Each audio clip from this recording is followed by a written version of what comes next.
আসসালামু আলাইকুম গাইস, চলেন আজকে আপনাদের সাথে শেয়ার করা যাক হচ্ছে সামুদ্রিক মাছ। তো আমি মাছের নাম জানি না, তো মাছটা কেটে ধুয়ে পরিষ্কার করে নিয়েছি। এখানে সবজিগুলো সব কেটে ধুয়ে পরিষ্কার করে নিয়েছি। কড়াইয়ে তেল দিয়ে দিয়েছি, তারপর দিয়ে দিচ্ছি হচ্ছে পেঁয়াজ কুচি।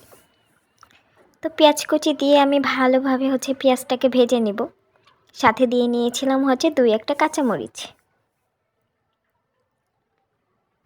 পেঁয়াজগুলো ভাজা যখন হয়ে যাবে তখন আমি এখানে দিয়ে নিয়েছি হচ্ছে সামান্য আদা আর রসুন বাটা।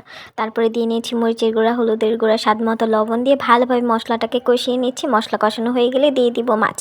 তো মাছগুলো দিয়ে আমি ভালোভাবে মশলার সাথে মাছটা কষিয়ে নিচ্ছি। মাছ কষানো হয়ে গেলে আমি দিয়ে নিয়েছি আমার কেটে রাখা সবজি। তো সবজি দিয়ে ভালোভাবে আমি মশলার সাথে সবজিটা কষিয়ে নিচ্ছি। সবজি কষানো হয়ে গেলে আমি এখানে বেশ পরিমাণ পানি দিয়ে নিয়েছি, কারণ বাকি সবজিগুলো যেন সিদ্ধ হয়ে যায়। তো আমি আমার পরিমাণ মতো পানি দিয়ে নিয়েছি। এখন পানিটা সবজিগুলো সব সিদ্ধ হতে দিয়েছি।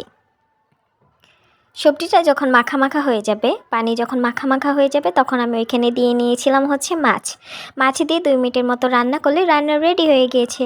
ফাইনালি গাইস, আমার রান্না রেডি।